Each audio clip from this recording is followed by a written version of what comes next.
Okay, thank you. So what I'm going to do, given the fact that I had an hour of questions yesterday, in particular having to do with the last estimate, my informed guess is that it was not very clear. So what I'm going to do is I'm going to remind you what we did. I'm not going to do the computation, but I'm also going to tell you the right way to finish the argument. Hopefully that will clarify things. I rushed through it. Maybe that was not the best possible idea. So let me remind you what we were trying to do. What we were trying to prove was to show that if an S uniform measure existed in Rm, S had to be an integer. And the first thing we had assumed was let M be the smallest dimension where such thing exists. Therefore, S is less than M. And we had started, let me remind you very briefly, nu was S uniform. I'll be very schematic. S is less than M, Rm. This is the smallest in some sense where such a thing exists. And we had said, well, there has to be somebody outside of the support. This z here goes to y0. E was y0 minus z over y0 minus z. And the first thing we had done is we took a blow up at y0. We took phi that belongs to the tangent of nu at y0, and we proved that the support of this phi was inside xe greater or equal than 0.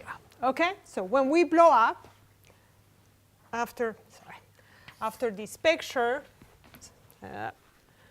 let me put it over here. So the blow up of this picture now, the ball blows up to this, and the support of this is the support of phi, and this is 0. Okay? That was the picture we had. And then what we said is one of two things. We looked at the center of mass at each ball.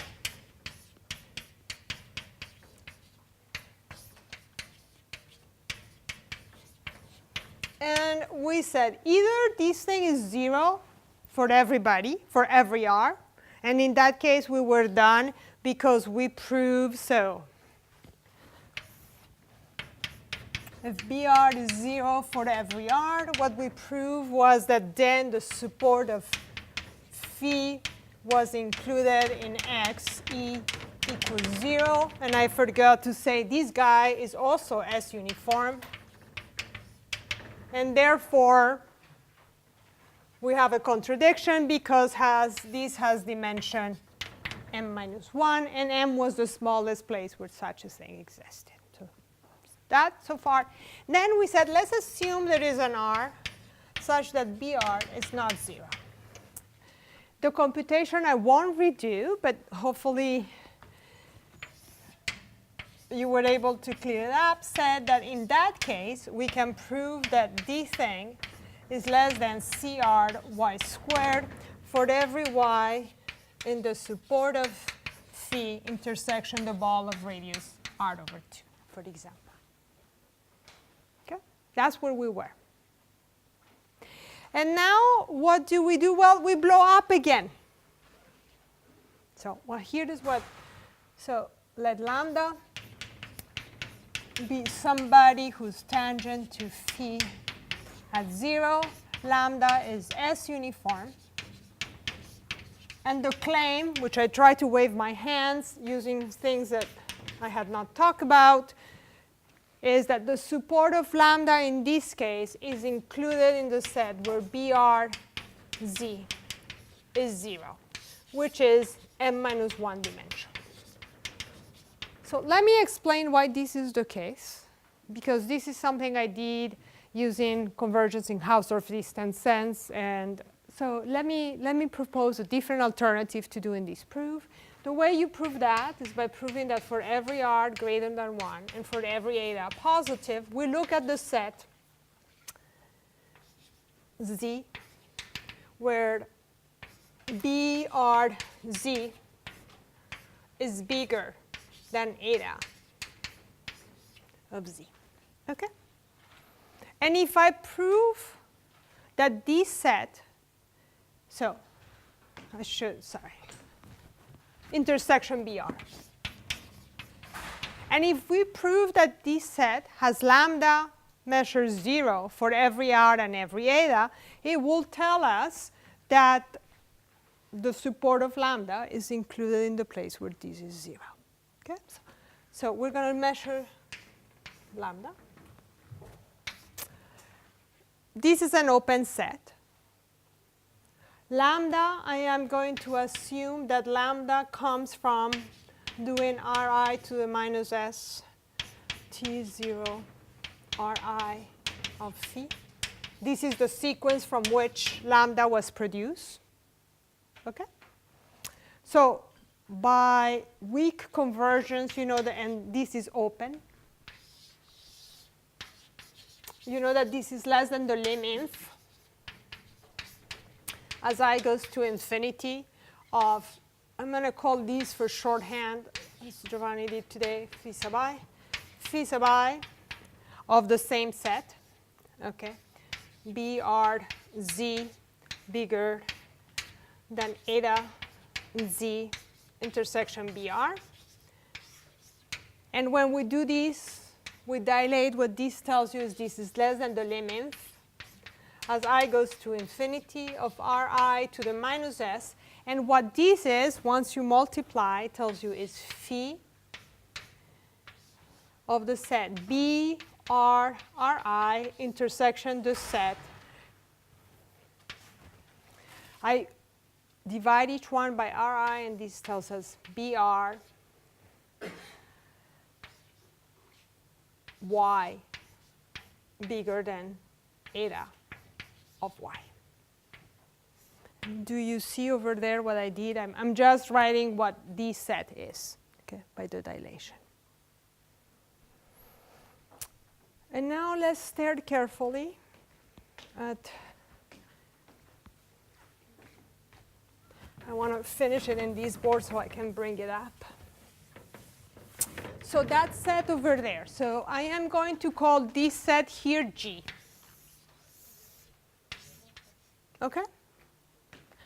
So that set G there, what it says on the board, since I know it's kind of difficult, is less than the lim inf as I goes to infinity of Ri to the minus s of phi of B R Ri intersection. So I'm just rewriting what's on the board, sorry.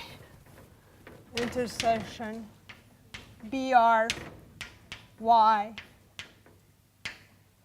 bigger than eta of y.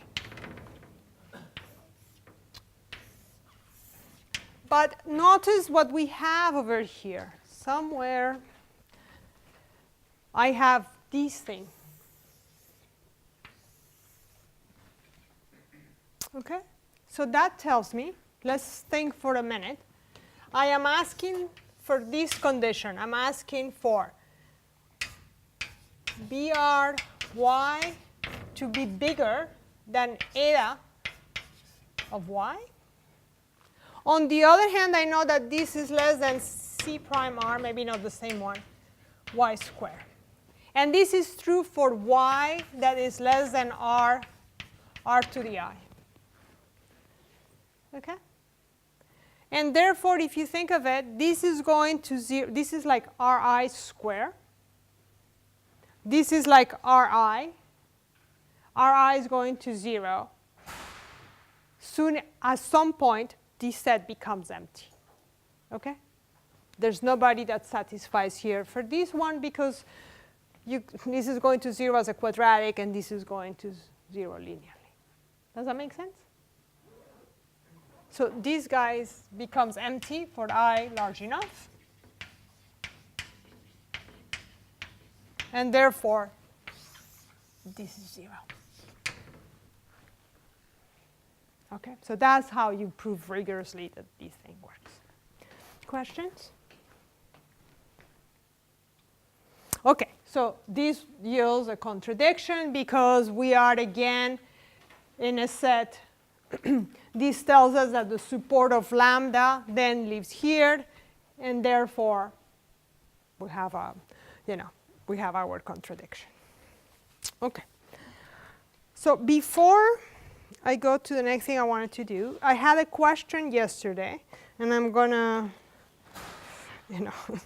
I'm gonna plead that I was very jet lagged and that I didn't ask. So I was asked yesterday, are there conditions on uniform measures that guarantee that the measure is flat? And I said, not exactly. And the truth is, I forgot something. Yes, there is one condition. So let me tell you what that condition is. It's an interesting condition in the sense that it doesn't depend on the points in the support. It depends on the points outside.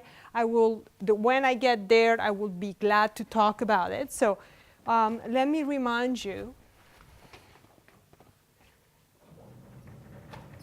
what the question was.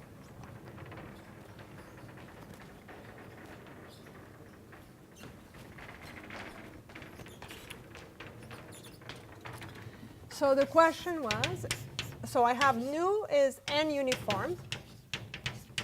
Let's assume that nu with constant 1. So I'm going to call it r to the n for every x in the support and every r positive.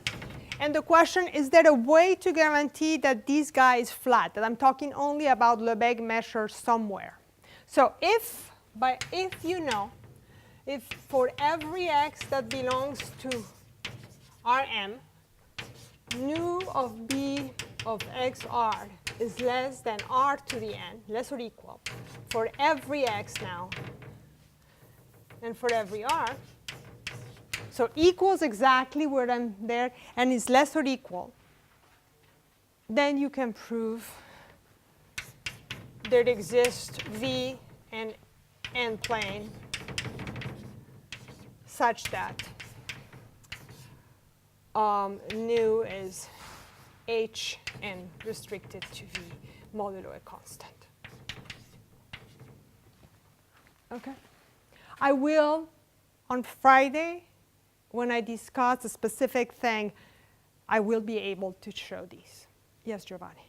I'm trying to read. Okay. It says if I am n uniform, and then for all the points which are outside the support, I know that the measure of nu is less than r to the n. So what on earth is happening? What could be happening that for the measure on the support, the points on the support you have, but the way this will fail is if these things suddenly wrap around itself a lot, or more wrap around itself a lot, then you will not have that this is the case. Okay? So that precludes over here. But I will be glad to show you that. So this is a condition that guarantees that this uniform measure is flat. Now there is another result by Thierry Dupont, where if you look at measures and you look at the density ratio, that means the measure of the ball over r to the n, and you assume that this density ratio is decreasing in r for every point, not only for the points on the support, like it happens on a minimal surface, but for every single point in Rm, then you also know that the tangents to those are flat. So those are the two conditions that I know guarantee, other than assuming geometric conditions on the support to start with. Okay? But the reason why, well, I should not have forgotten, but part of it is that it's very difficult to check these conditions unless somehow you know that the thing is flat in some geometric sense to start with. Okay?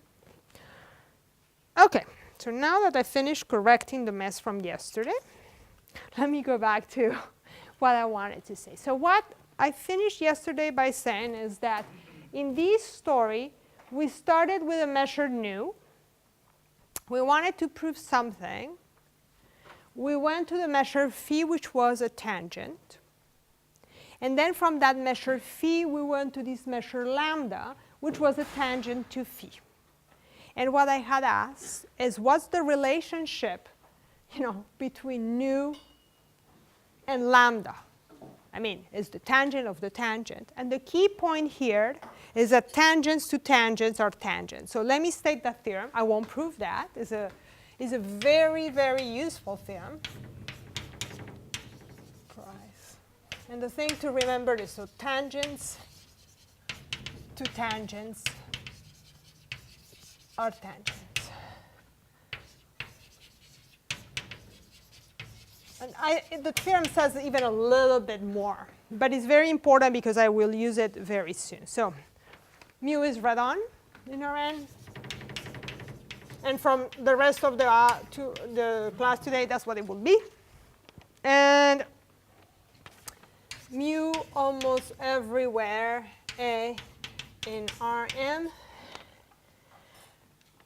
for all nu in tangent mu A, we have the following two properties. If you translate and dilate nu, still is a tangent.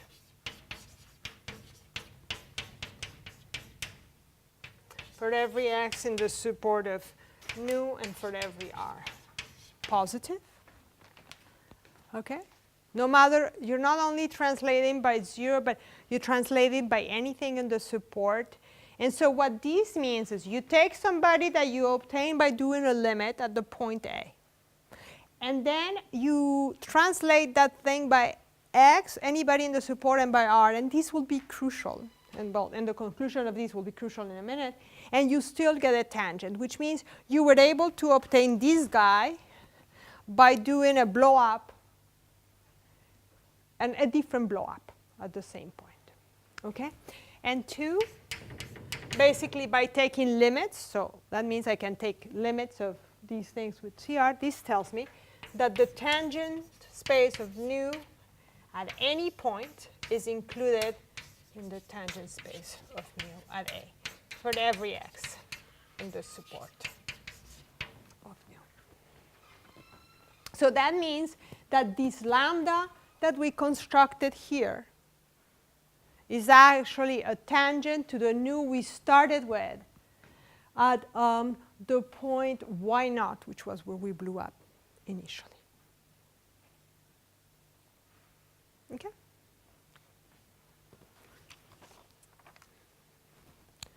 Okay. Yes, of course. So this left one is very amazing, but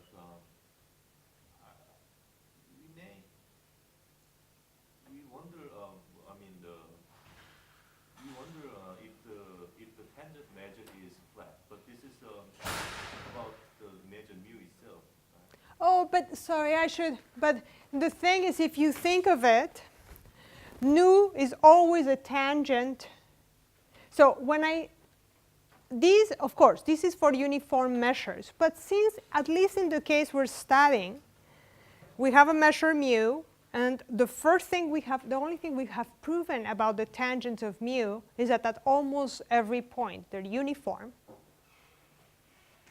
What we care to know, I mean, philosophically, even though we have to make all of these concrete, but if you think of it, one of the morals of Giovanni's lecture this morning is that you have a set, and when you blow up and you have a blow up which is flat, which was your tangent, you're happy. So here we have a measure that has a density, mu, which has not appeared yet. We blow up, we get nu, is n uniform, and I am trying to prove, hopefully, that that measure, which is n uniform, is flat. So this is a condition. I will never use this. I mean, I put this on the board to answer your question from yesterday, which I asked incorrectly by saying, no, there are no conditions. There exists this condition.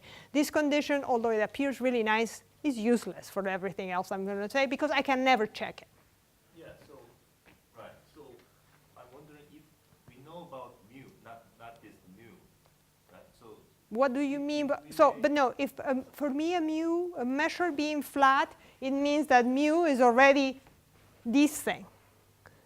No. For example, if mu is a uniform measure on the circle, right? It's very, very nice regular measure, and its tangent measure will be also flat, of course, right? So Yeah. in this way, if we know something regular on mu,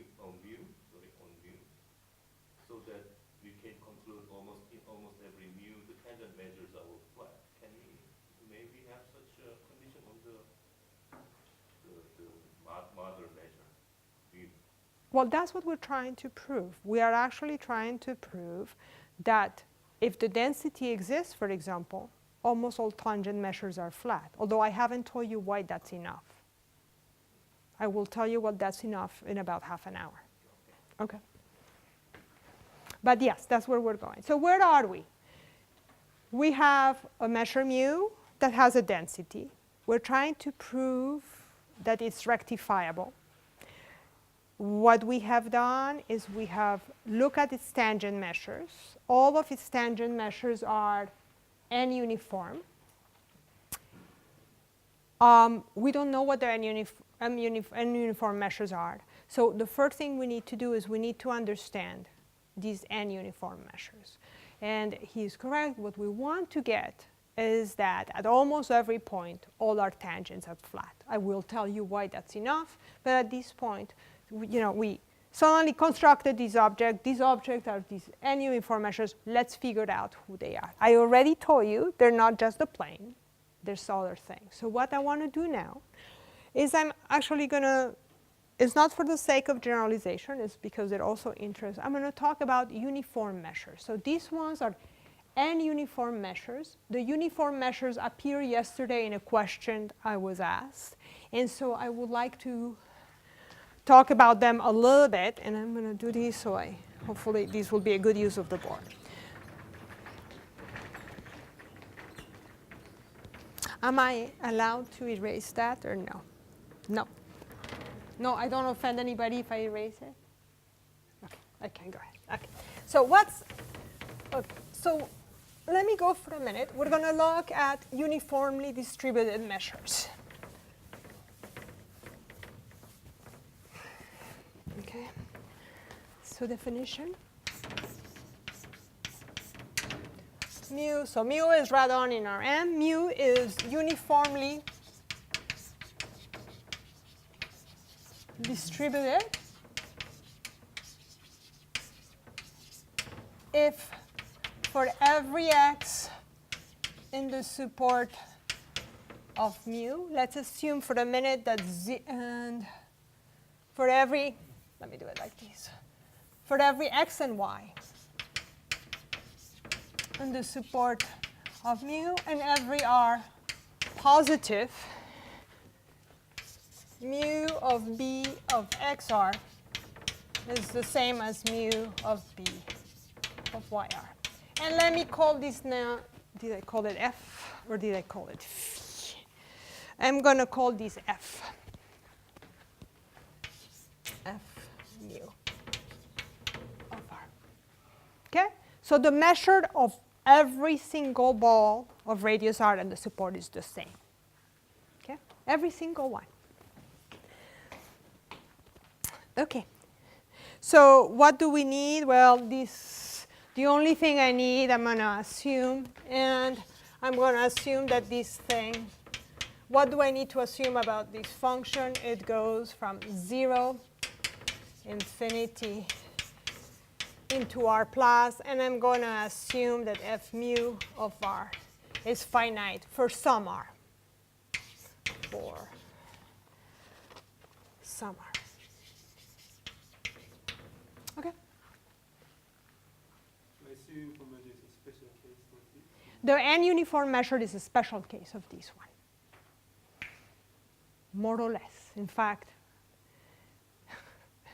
these guys will be modeled in many ways by the n uniform measures in some sense, but we'll talk about that to some extent. Okay? So, remember where I'm going.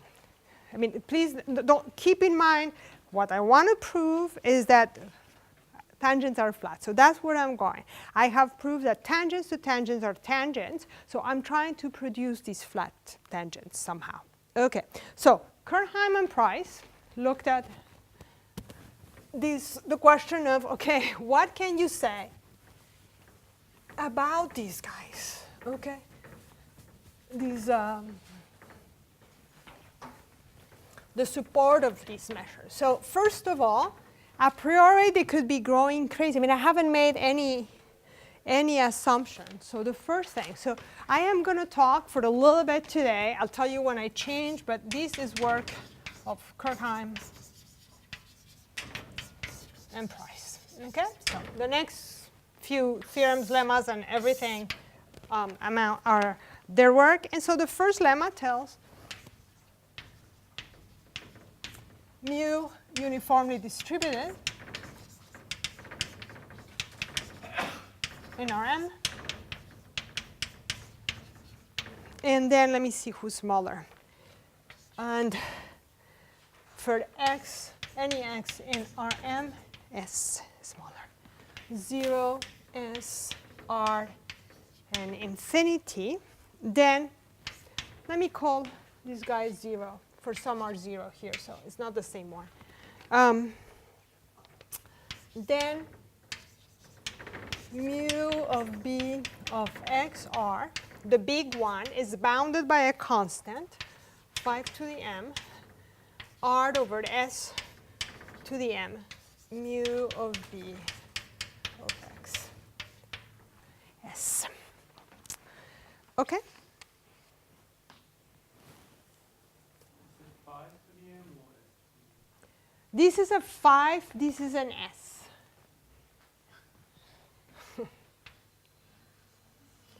Okay? So why is this useful? Well, it's useful because, look, to start with, we knew that this guy was bounded for one value. So it will be bounded for all the smaller values because, well, measures of all. But this tells you that it's bounded for all of the bigger values. Okay? So that's the first practical thing. How do you do this? You do this by counting, okay? So this is just Vitali's covering lemma, being careful, okay? I mean, we're not going to prove that. You prove it by Vitali, okay? That means you cover the ball of radius xr by balls of radius s. You count how many you need. You need this many, and all the balls of radius s have the same support. So that's the proof. Okay. So corollary. So let me not write this hypothesis. Then f mu of r is finite for everybody for the reason I said. And let's see, 2. So some of you who came to ask me questions yesterday saw this expression. If not, let's, if I integrate over Rm. So let's for a minute think. What this is telling you is that the measures of all balls are the same. When we integrate a radially symmetric measure function, by Fubini, we end up looking at measures of, simply the measures of different balls, okay? And therefore, what this theorem tells you over here is that if you integrate e to the minus s x minus y square of, let me call z, x minus z squared of d mu z, okay? Well, this thing over here is going to be exactly the same thing as if you were integrating, so the integral, the Fubini integral of 0 to 1 of mu of b of x square root of minus log of r over s, sorry, log of r over s dr. And this is for every x that belongs to the support of the measure. Okay? So I won't do these. What you do here is, this is nothing else than Fubini. I just wrote Fubini for you. But what's the important thing? That since the measures of all balls are exactly the same, measures on the support, then you have the important thing, which is the following, that for every x and y in the support of mu, then e to the minus s x And so this is for any s positive star. S x minus z d mu z equals e to the minus s y minus z squared. Okay? And r is less than 1 Sorry? because you write square root of minus ln r. The log of r must be negative. Between 0 and 1. Oh, Yeah, sorry. Yeah. Okay? So here I didn't do anything other than simply write, you put this bigger than t, you do the change of variables. I mean, it's nothing. And then, but the key point is that then, okay, let's look at, then you have these. So I am going to fix, question, do you have a question? Okay, so why is this important? Why on earth? What am I trying to do? What I am trying to do is to prove that the support of these measures have a very special structure. Okay? What have they done by doing this? When you stared at the function exponential of minus s something,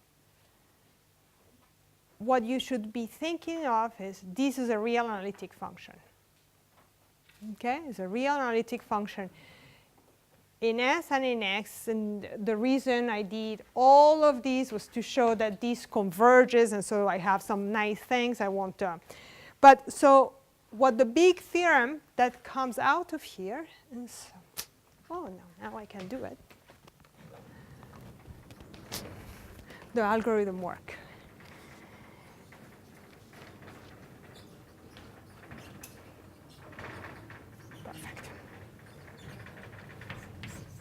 Here we go. So we did all of these to be able to do the following. Let's mu, so mu uniformly distributed.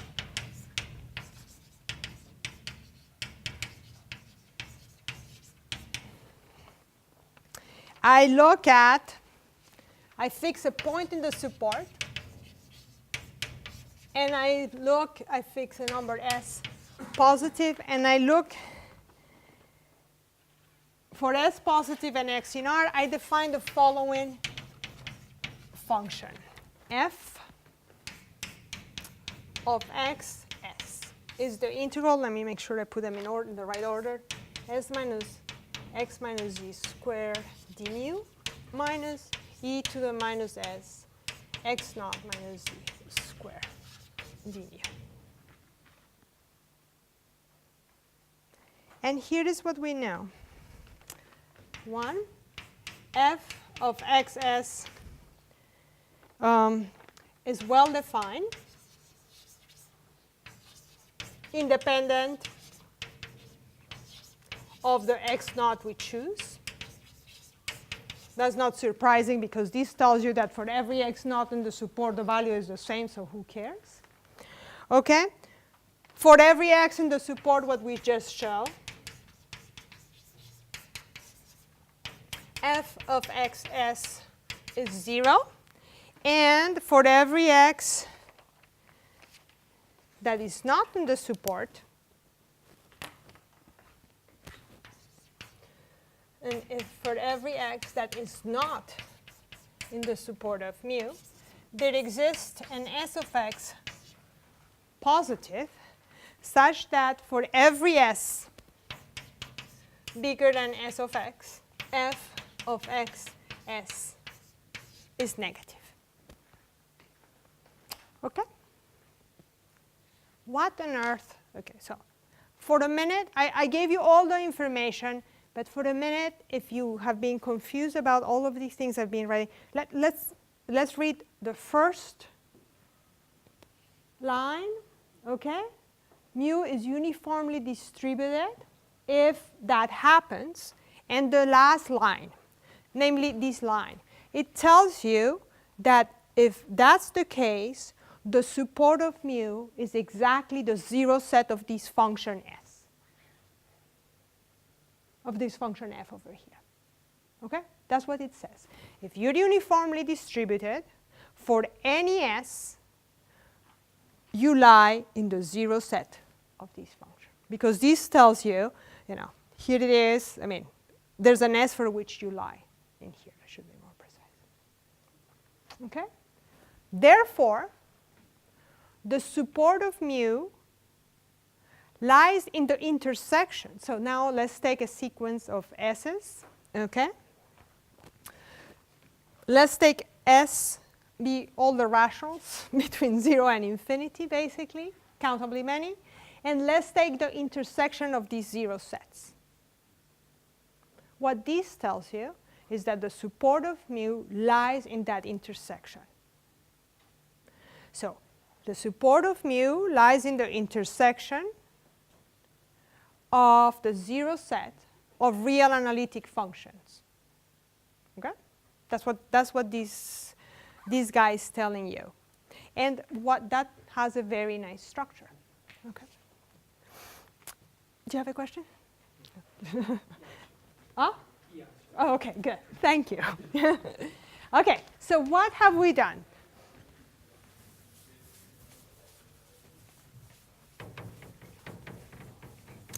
So maybe I should. So what I said in words before I state the theorem is that the support of mu is really the intersection over all SI that belong to Q plus of the 0 of f of x SI 0. Is that okay? Because if you are in the support, you're in one of these, okay? And if you're not in the support, at some point, you fail to be in one of these. So the support is exactly that. Yes, sir. Sorry?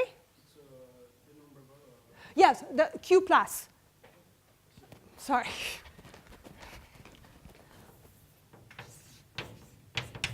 Okay? The positive rationals. Okay, so now we're done. We know exactly what the support looks like. So this is the theorem of Kerheim and Price. Okay, and this one is Kerheim, not Kowalski. There will be another KP to show up on Friday, but it's not the same one. So mu uniformly distributed.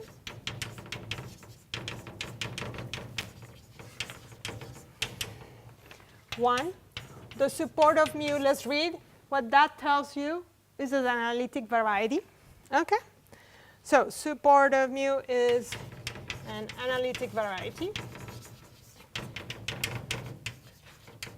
And don't worry, this is not going to become algebraic geometry class. I don't know anything about algebraic geometry. I know and that means there exists an n that belongs to 0, 1, I don't know, an integer. I don't know which one. And there exists a constant c positive. And there exists an open set G.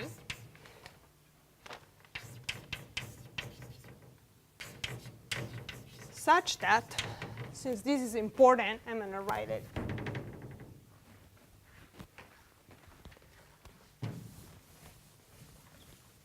Here.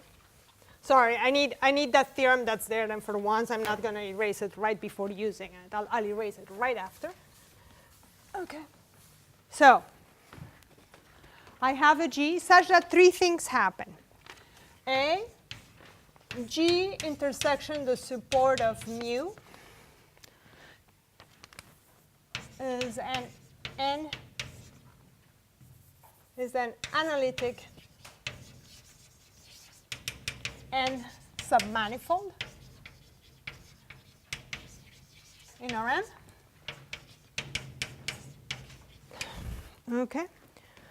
B, mu of Rm minus G is the same as Hn of Rm minus G is 0. Okay, I'll try to translate this in a minute.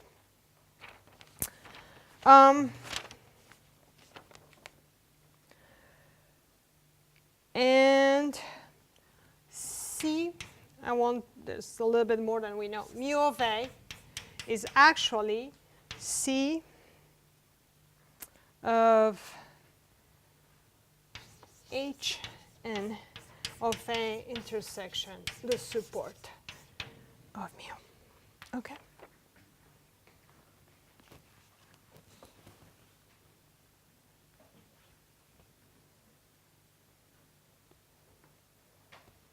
Okay, what on earth is this saying? And did I put a C? Yes. So you start with a uniformly distributed measure. You prove that is an analytic variety, and in particular, you prove that most of it is a real analytic submanifold of dimension n. Most of it because the rest has measure 0. Okay, and that besides that, mu in the smooth part is simply Hn. Okay? So a priori, we started with something crazy, and here is where we land. That these things that look so weird are actually just Hn on the right thing and a piece of measure 0. And actually, there is a structure to these, but let me leave it out of the story. Okay? Questions before I use these? Yes? Just the definition. Variety means intersection of analytic measures. Yeah. My extent of algebraic geometry tells me that this is the English expression for that. Okay? Later on, I'm going to change. In some cases, we can change those functions by polynomials, and I know I will have to put an additional word. But okay. Yeah, sorry, that's not there. You know more algebraic geometry than me, I promise. Yes? Suppose mu is closed set, so I just want to know A in A, G intersection of support of mu and So here maybe I should have put G, if I wanted to be super precise. in A. Yeah? So I mean the G intersection of support of mu is not on instead.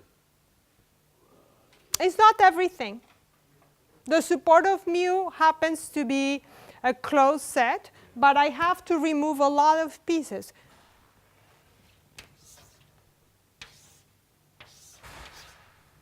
This is the support. I remove this point. So that's the analytic submanifold. The smooth piece, yeah. And I also know that this one actually has an also, this is a union of real analytic pieces of lower dimensions, but I don't want to get there, okay? But it could be a lot of them. So therefore, you know, this is beautiful, theoretically, but I don't know how nice it is. I am not telling you that every time I take a point in there, I find a neighborhood that lives exactly in that piece. I'm not saying that. I'm saying that I take this open set and this piece, and that's what it is. Okay, why do I do this? Why on earth did I bother to do all this? So of course, this applies to our n uniform measures. And at this point, I know that all the tangent measures to things of density are n uniform, but I don't know I have a single flat one. And now I do. Because what this tells me, and I'm going to appeal to what Giovanni did this morning, is that tangents to tangents are tangents. So now I go, and I stand on one of these nice points. Okay? He had C1, I have real analytic. If he got planes, I get planes even more with more reason. And so when I blow up at points here, I get flat tangents. Okay? So what this proves is that if I have a measure with density, I blow it up once, I get an n uniform measure. I blow up my n uniform measure at a smooth point here, I get a flat measure. Okay? So I'm going to write that down. That's what all of this was about. That's what I wanted to get. So here is where we are.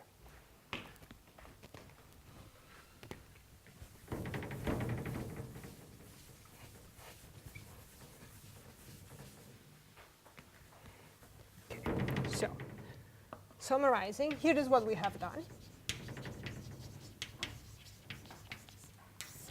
I take mu radon such that mu x exists and is positive and finite, mu's, we call it A, mu almost every A in Rm. So mu almost every, again, mu almost every A, tan mu A exists. Tan mu A, what we said is that is uniform measures and uniform. And what we have proven is that now there is one, if I take of these uniform measures, this one has a tangent, which is flat, that one. Therefore, mu almost every A happens, and therefore, there exists nu that belongs to tangent mu of A, which is flat. And what now I'm going to define flat properly. That means f becomes to f mn, and this is the function c hn restricted to v, where v belongs to the Grassmannian mn, and these are n planes.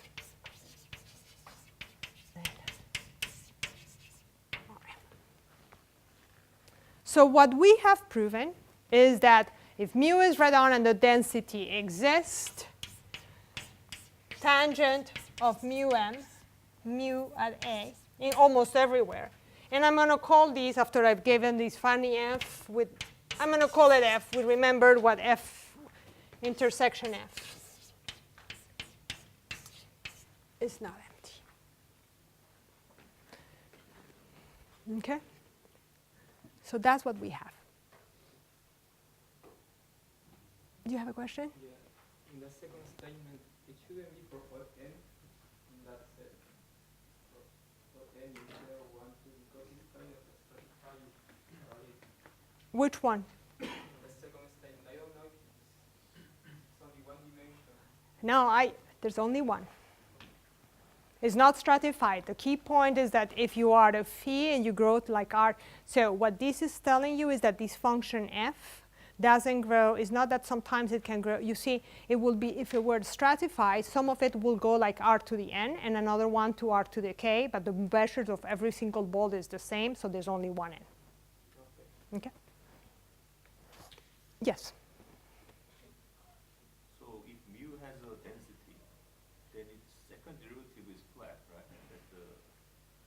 Second blow up. No, I have proved that there is one second blow up which is flat. Oh. One. Oh. But I need all of them to be flat, and I need them to all be with respect to the same plane. We're very far away.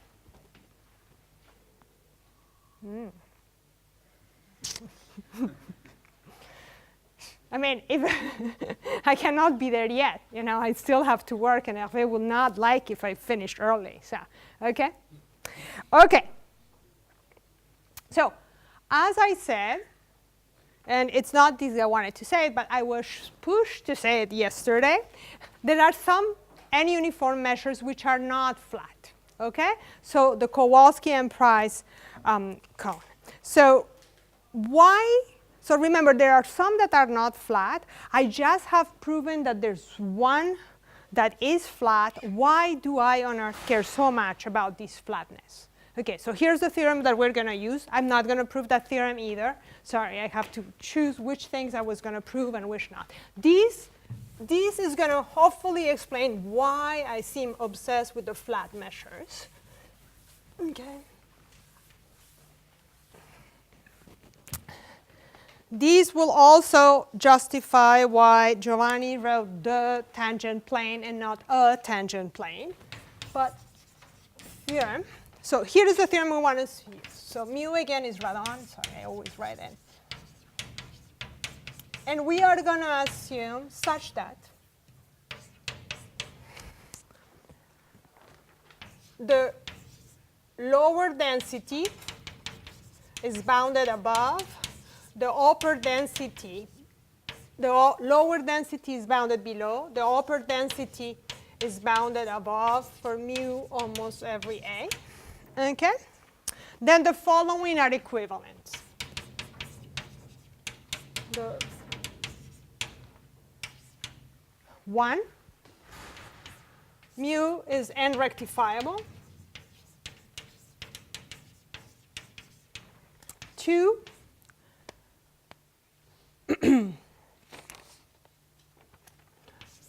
mu almost every A, tangent of mu A is exactly C Hn VA for some C, for any C positive here, of course infinite, where VA is a fixed plane, n plane in Rm.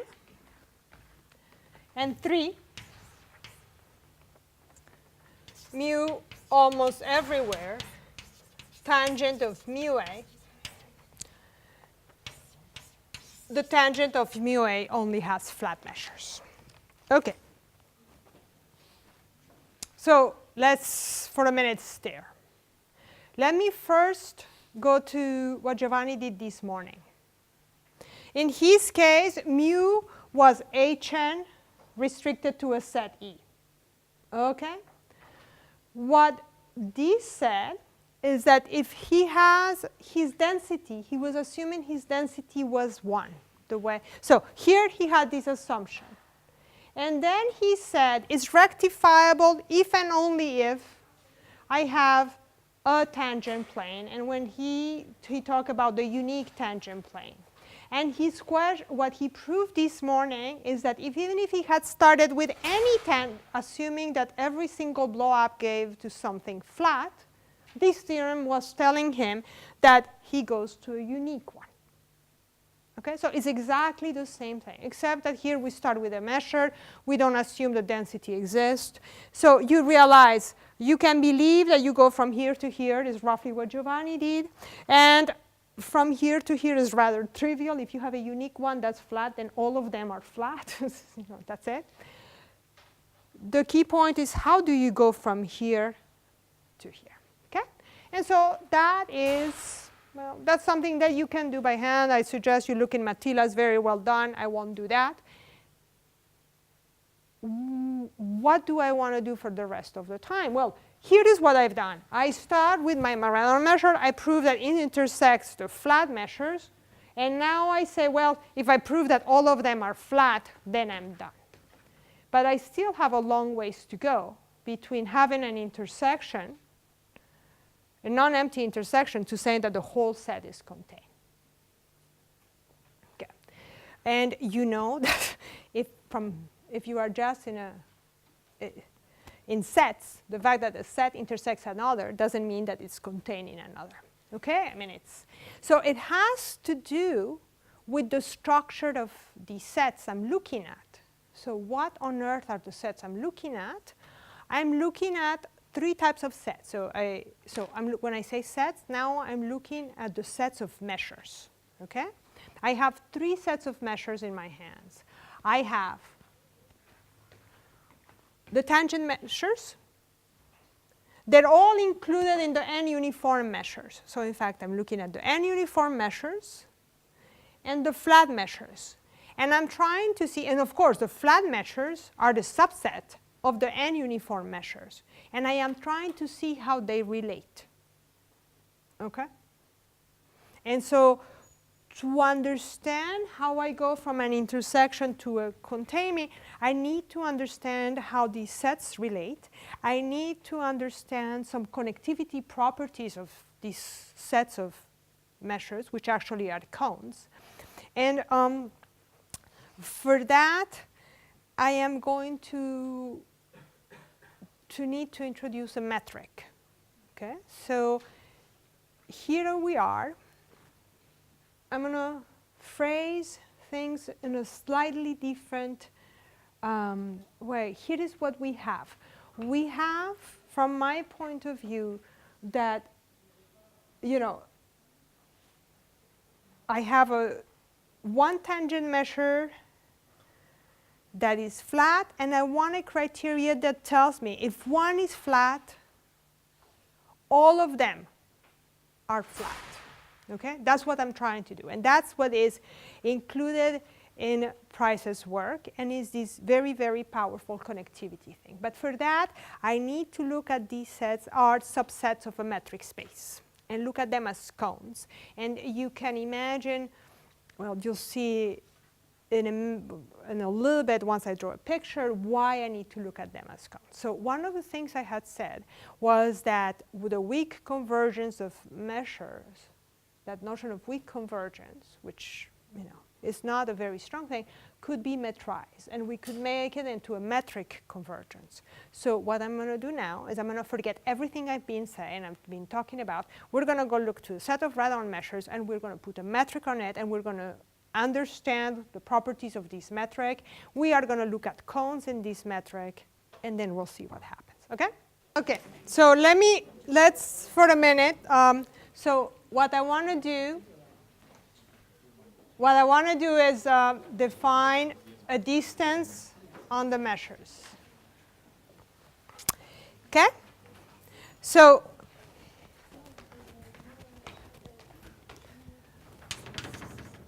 definition, here is what I want to do. I take any radius, okay, and I'm going to call, to start with, L of r is f from Rm into R, Lipschitz constant less or equal than 1, and f greater or equal than 0. Okay? That's what I want. And I am going to define, so here phi MC are radon, and I define Fr of phi C to be the sup over the F in Lr. Oh, I should say something else. And where is this? And the support of F here is inside BR. Sup over the integral of F d phi minus F d psi. Okay.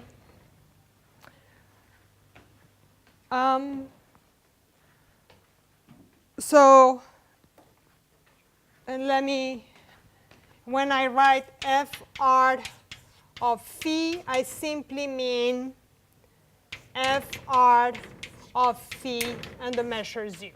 Okay? So this is not a distance, but because it only depends, it only captures what's happening up to the ball of radius r. If any of you come from optimal mass transport, you will think that if phi and c were probability measures, what I'm talking about, this is the 1 versus time distance. But it's not exactly, but it's very closely related. I don't. Okay.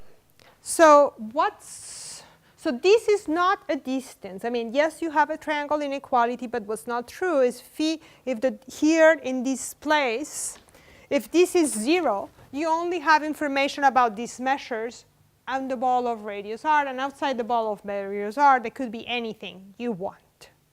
Okay? So the first little lemma is that mu I, a sequence, converges weakly to mu if and only if Fr of mu I converges to 0 for every r positive. Okay? It's a little exercise. There's no... and I would like to say, for each r, this Fr is separable, which means I can find a countable dense set of radon measures that approximate any radon measure in this ball in some sense. And how do you construct those dense sets? Well, just choose collections of Dirac masses nicely distributed, and you do that. Okay, so each one of them is dense. So what I'm going to do now is I would like to define, I'm going to define a distance. So I'm going to define the distance between any two measures. Here we go, is the sum from I equals, I believe, 1. Do I need 1 or 0? So I don't miss anybody. 1 to infinity of 2 to the minus I, the minimum of 1, and fi of phi mc. Okay?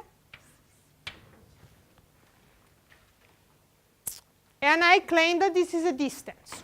So if R d, so as all radon measures, in Rm, Rd is a separable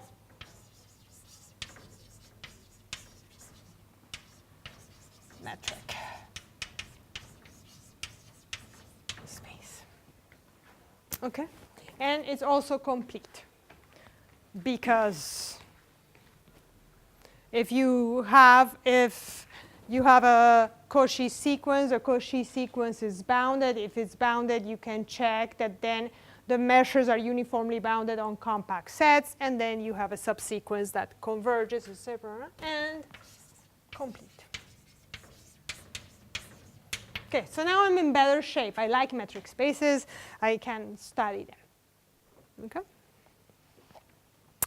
Okay, so now let me define cones, because all of these things we have, if you think, so one of the things we saw about a tangent, if nu is a tangent, c times nu is a tangent. Okay, so that's a cone. So let's talk about cones. Yes?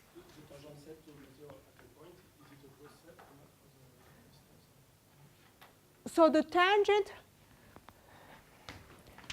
tangent of mu at A is a subset of the radon measures, and I'm about to, it's a cone. Ah. Do you mind waiting a second?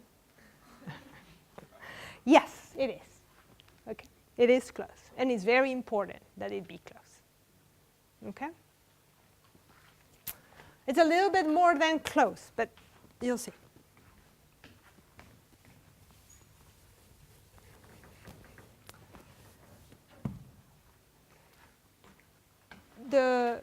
Basically, the unit ball is going to be compact, you'll see. I mean, to some extent, in the appropriate sense, okay? Okay, so definitions.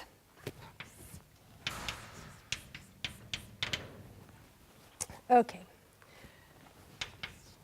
So R is all radon measures, and, sorry, no, you're not seeing anything.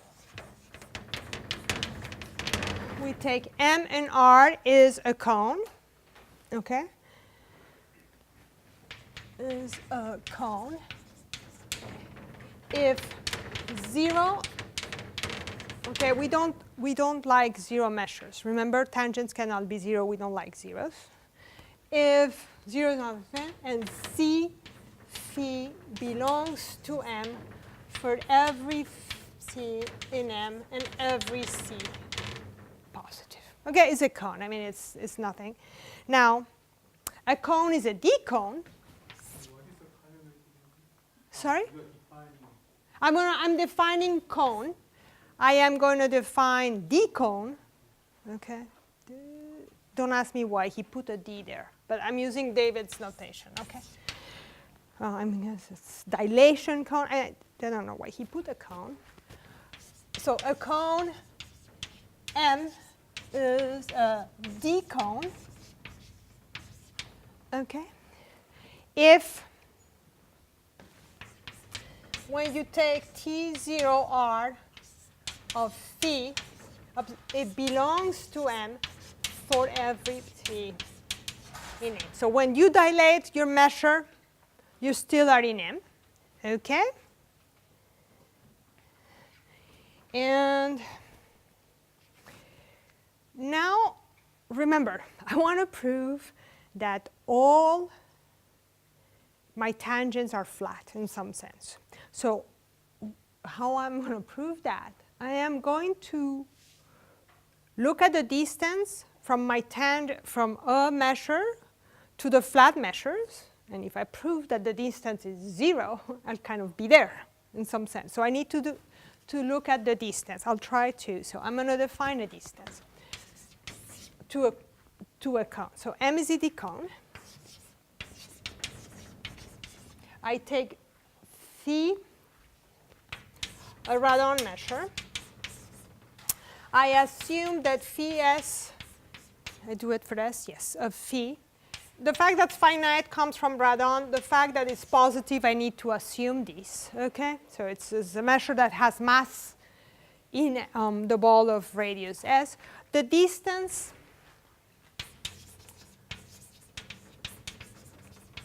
between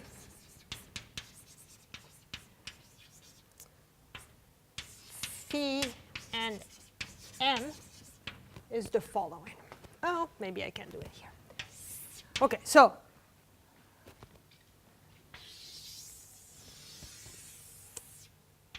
M is a cone. So cones look like this. Okay, this is somehow the unit ball. Okay, I haven't told you what metric. It's not in that metric. It's in a convenient something, but who cares? Okay, if you're looking at the distance to a cone, what's the most efficient way to do it? You realize, I mean, you often measure what happens in the sphere, okay? Because kind of, particularly if you have another cone, I mean, it's not that the distance is getting far away, it's that it's really whatever happens here. So here is my definition. I haven't defined it. I'm going to draw a picture before I define anything. Okay, so I am measuring, and this was supposed to be a straight line. I have a measured phi here. I want to see how far it is from the cone. Here is what I'm going to do. I am going to project it here in some sense.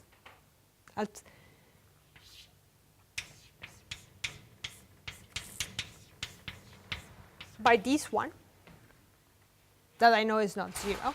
And now I am going to measure this distance in some sense. Okay? So let me say exactly who that is. Of course I don't. Do I have room? Yes. So this is ds, and is s because I'm dividing by third of phi to m. So is the inf, bear with me, sorry about the spacing, of f of s, and I'm measuring the distance between this one that I put here, and all the ones that are here on the sphere which are in the cone. So this is my cone, okay? Psi. And who is here? Well, psi is in my cone, but is also in the unit ball. And this unit ball is the one that goes associated with fs, and fs of psi is 1. And see, this is the info over psi. Okay? So what I'm trying to say for those of you who are having difficulty here, let me read, is the inf over all measures that are in M, in my cone, in the orange, which f of s equals to 1, which means they're on the sphere, and I am measuring this projection over here. Okay? Questions?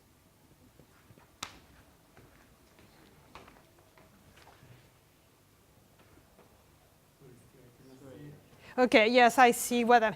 Okay, I'm going to rewrite here. So this is ds of, what did I call it? Phi.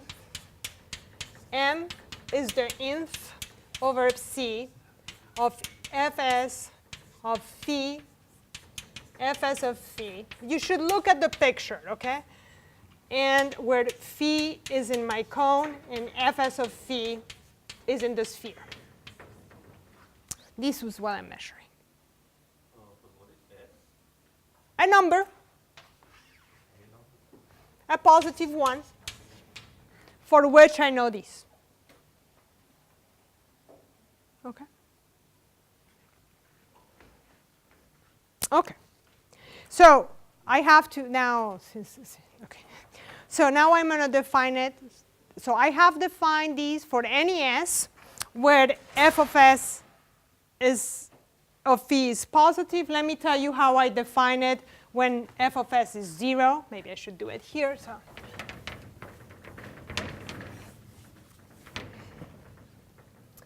if fs of phi is 0, well, what's the maximum possible distance? The maximum possible distance is 1 because I'm on the sphere. So ds of phi n is 1. Okay? So I'm very far away. Question? Why do we need m to be a decon? Huh? Why do we need m to be a decon to define that distance?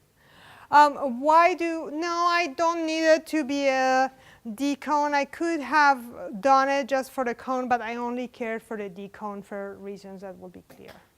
You know, I could do it for any cone. Okay. You don't consider the size of phi in this distance? Oh, no. Look, I put the size of phi to be 1. No, phi. This guy? I know. This one? No, because I had the good idea of, no, I don't know what it is. I don't know if it's here or if it's here. I project it, so I put it in here. I put a represent. You don't scale back that fs phi to that distance. No, I leave it. I only look at what happens on the sphere. But I'm looking on every sphere. It's a very funny. fs phi depends on s, right? Yes, of course. So do you take infinum also on s here? No, because this is ds. Oh, s is the subscript. Yeah, there's a subscript ds. Okay? No, it depends on s. Oh, okay. Yeah, remember, this fs is beautiful, but it is not really a measure. It's not a distance, so I need to do it for every single one.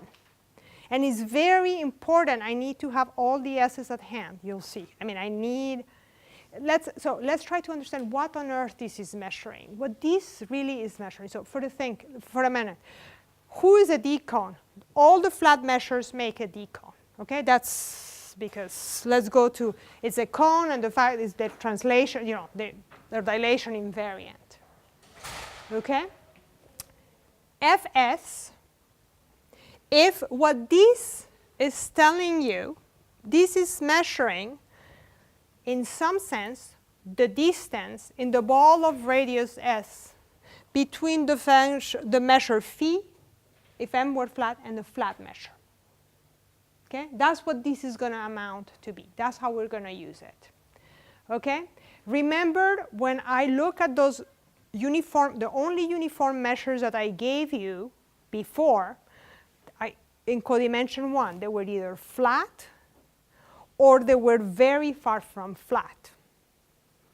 What we cared about is the distance of the measures to the flat measures over there at infinity as the s's get larger and larger. So that's why I need all of them. Okay? I mean, that's what's coming. Yes? But in a way, should we be able to deduce that sort of definition from the definition of the distance there? So say I want to get the distance between phi and my cone, my d cone, from that definition. Can I deduce? I mean, I want to see why I should write down that specific thing. Should it be like a... May I say a few words? Yes, go ahead. So ds is essentially distance between two cones, between the cone which is given and between the ray which goes through the given measure. Of course, distance of two cones is always 0. So what we want to have is distance of the intersection with unit sphere. And that is a different thing, which is maybe good to say, that this sphere was in the metric space of measures. And the S denotes the diameter of the ball where we work, which is in the Euclidean space where the measures live. So this is... No, this says is yes, and it's related to that, but I thought his question was, could you try to define it using this one? Yeah. So, because it's very natural, I have a metric. Why didn't I do it here? Yeah, I want to see why. Yeah. It's not, let's say that in some sense, let's assume, if you were to, so because you want to do cones, you want to do it on the spheres. Okay, so it will have to be, so you need to say what sphere. In what sphere do you do it? And so while this is very nice, so so you will have to put a 0 here, the sphere of radius 1, and you don't know which one is the one that picked up in some sense. And you need to control, in some sense what's going to happen is this will tell you, well, I can control some of them, but you need to control them all. You need more control than I think that what this simply will give you. Okay. Okay? This will tell you, yes, you could look at, I look at the places where phi to 0 is 1, so that's the minimum of, so the minimum of phi I and 0, okay? And so at some point, so either this one is less than 1, okay? But for what you want next, you need to know that this one becomes less than 1 at one point, and from there on stays small. And so that's what this allows you to do. Okay. Okay? Okay. This provides more control in some sense. Okay. I want to tell you who S of phi is.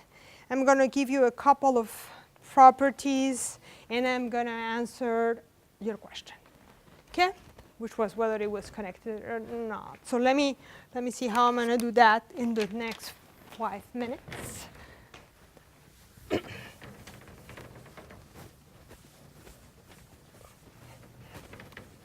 Okay.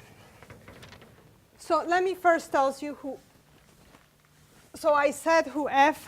I let you check that Fs of phi has a very nice way. I told you the distance between phi and 0 at Fs, but you can also write it as the integral over Bs of S minus Z plus d phi. Okay, this is useful, and that's why I write it. And let me make a few remarks.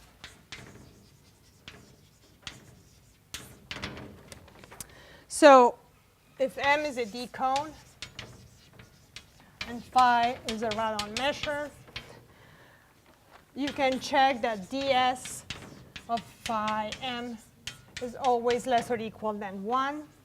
Use the definition, use what I said for the s equals to 0.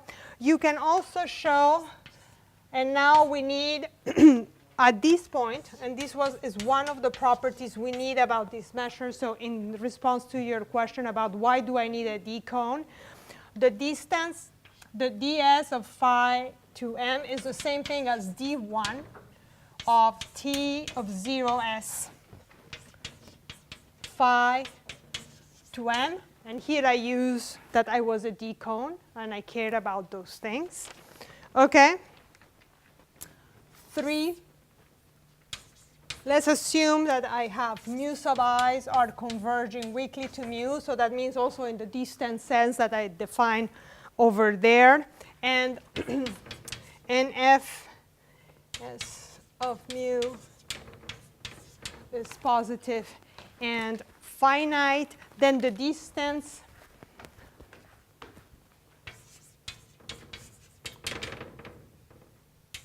to m, the limit converges to the s of mu m. Okay? It makes sense if you're converging and you need something to, okay? And now to the questions I was asked about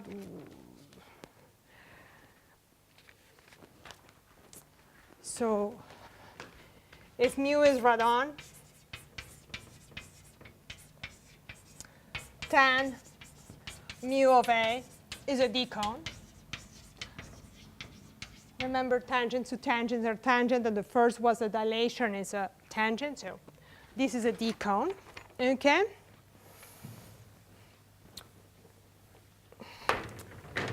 Moreover, so I was asked whether the tangents were closed. So it's not exactly, here is what we know. Moreover, if I look at the set nu that belongs to tangent mu of A, and I look at those that have norm 1 in the unit ball, okay? So not on, this is closed under weak convergence.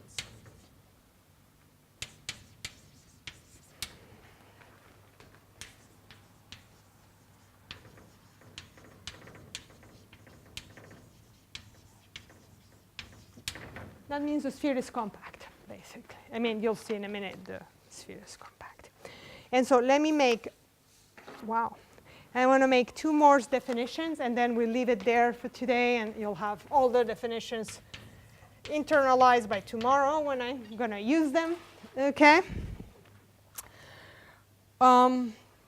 Here it is, I'm going to define, so MD cone. When I look at, you see, here I look at this set. So I want to look at this set, phi of M, F1 of phi equals 1.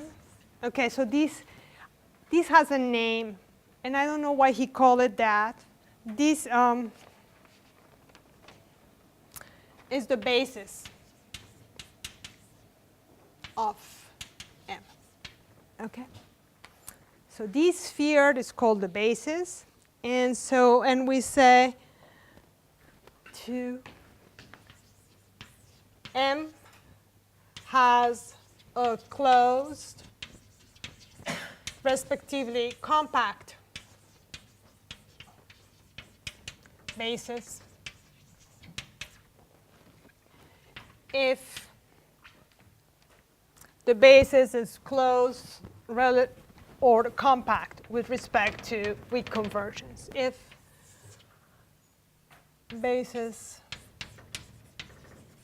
closed, respectively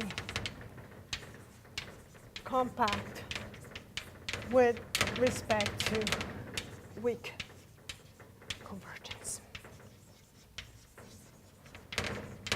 Okay? So the first thing we will need to prove, so we already know this, you can prove this easily, that this one is closed under weak convergence. Why? Because if you have, roughly it comes out of these remarks I made over here. But if the other thing that you will be able to, we will be start by proving tomorrow is not only that the basis of the tangents is closed, but that it is compact. And that plays a very important role. Okay? Okay. So let me leave it there, and tomorrow we will look at this. Now we will, this basically, we have built everything we need to be able to prove the statement that talks about the connectivity of the cones of measures that Price used. And I would like to emphasize when I talk about that, that Price uses it in one way, but that this is a very general result that can be used in many other ways. And in fact, one of my former students had used something similar to prove that in his situation, all the tangents happen to be basically the zero set of harmonic polynomials of a given degree. Okay, so it can be, it's a big machinery that can be translated to lots of different places. Okay, okay, let me leave it there for today.